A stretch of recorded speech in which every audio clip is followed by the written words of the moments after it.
Source of রেভিনিউতে আমাদের service থেকে income আসে মাত্র 12%। মানে ওই যে সরকারি হাসপাতাল থেকে যে ইনকামটা আসে মাত্র 12%। আমাদের রেল বলেন, সরকারি আরো যেসব জায়গা যত আছে, সরকারি যত সুযোগ সুবিধা সার্ভিসগুলো মাত্র 12%। বর্তমান যে বাজেট নিয়ে আমাদের 45 পৃষ্ঠার একটা গবেষণা আমরা করেছি, আলহামদুলিল্লাহ পলিসি রিকমেন্ডেশন করেছি। সেখানে আমরা দেখিয়েছি যে আপনি খুব সহজে আপনি আরো এমন কিছু সোর্স আপনি তৈরি করতে পারেন যেখানে মানুষ উইলিংলি আপনাকে টাকা দিতে স্বাচ্ছন্দ্য বোধ করবে। ফিসক্যাল পলিসিতে দুটো কাজ করতে হবে।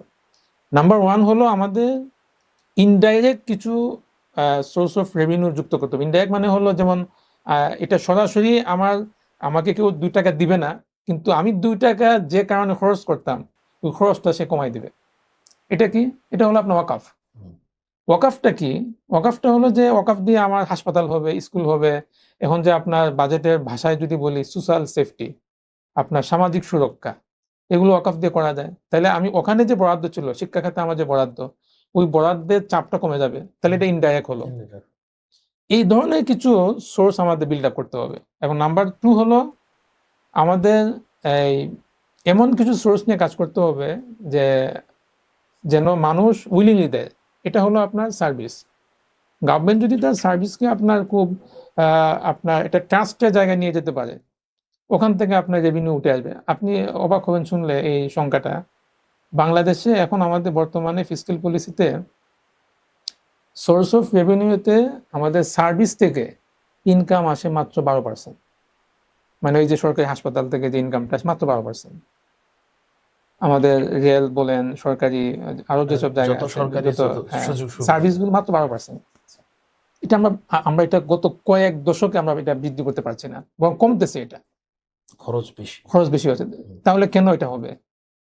আমরা আমাদের এই গবেষণায় আমরা বর্তমান যে বাজেট নিয়ে আমাদের 45 পৃষ্ঠার একটা গবেষণা আমরা করেছি, আলহামদুলিল্লাহ পলিসি রিকমেন্ডেশন করেছি। সেখানে আমরা দেখিয়েছি যে আপনি খুব সহজে আপনি আরো এমন কিছু সোর্স আপনি তৈরি করতে পারেন যেখানে মানুষ উইলিংলি আপনাকে টাকা দিতে স্বাচ্ছন্দ্য বোধ করবে। যেমন আমাদের উত্তরাধিকার যে সম্পত্তি বন্টন, এটা আমাদের সেন্ট্রালি আপনার পরিচালনা করার সুযোগ নাই বাংলাদেশে, ওসিয়া নাই। এগুলো আমি বলেছি, মালয়েশিয়াতে আপনার আমানা, রিয়া, বারহাদ সরকারি আলাদা আপনার কোম্পানি আছে, সেখানে তারা আপনার এগুলো নিয়ন্ত্রণ করে এবং এগুলো থেকে আপনার প্রচুর রাজস্ব আপনার ইনকাম হয়।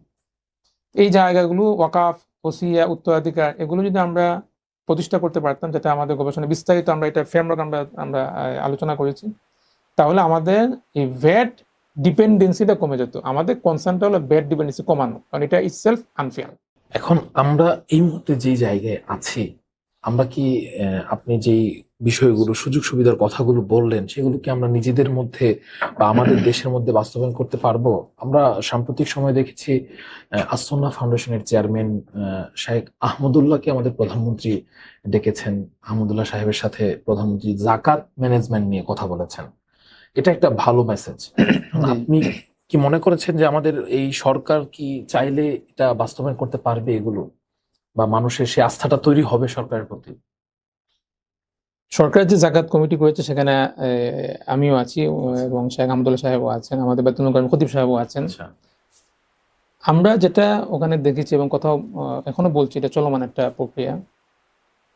শুধু জাকাত না, মানে ইসলামের যে আপনার আমি এতক্ষণ যা বললাম যে ফিসক্যাল পলিসি যে সোর্স অফ রেভিনিউ গুলো আছে, জাকাত, ওসর, খারাজ, সাদাকা, কর্জে হাসান, এগুলোকে যদি একটা রাষ্ট্র, আমাদের মতো সেকুলার রাষ্ট্র, যাদের আসলে সেকুলার বললাম এই জন্য যে আমাদের সংবিধানে ইসলাম অনুযায়ী চলতে হবে এরকম কোনো ম্যান্ডেট নাই। তো এই ধরনের রাষ্ট্র যদি এগুলো ব্যবহার করতে চায়, তাহলে প্রথম করণীয় হবে আস্থা এবং বিশ্বাস তৈরি করা, ট্রাস্ট বিল্ড আপ করা, অ্যাকাউন্টেবিলিটি তৈরি করা। এই জায়গাগুলো তৈরি করা ছাড়া এই টুলসগুলো ব্যবহার করা যাবে না এবং ব্যবহার করা ঠিক না। তো এটাই বড় চ্যালেঞ্জ যে আপনার মানুষ যে আপনার সরকারকে জাকাত দিবে, এটা দিতে হলে তো সরকার আগে ট্রাস্টেড হতে হবে। সেটা বড় চ্যালেঞ্জ। ওইটা যদি করা যায় তাহলে আপনার এখানে সুযোগ আছে কাজ করার। তো ওলামায়ে কেরাম এইভাবে চিন্তা করছেন যে আগে সরকারকে আপনার ট্রাস্টের জায়গায় আসতে হবে এবং এই জায়গায় কোনো ধরনের বিন্দুমাত্র কারাপশনের সুযোগ রাখা যাবে না। এইভাবে আপনি যদি সেট আপ করতে পারেন, আপনার স্ট্রাকচার ডেভেলপ করতে পারেন, নীতিমালা ডেভেলপ করতে পারেন, তাহলে হয়তো সম্ভাবনা আছে এখানে। আদারওয়াইজ এখানে সমস্যা হবে আরো বেশি।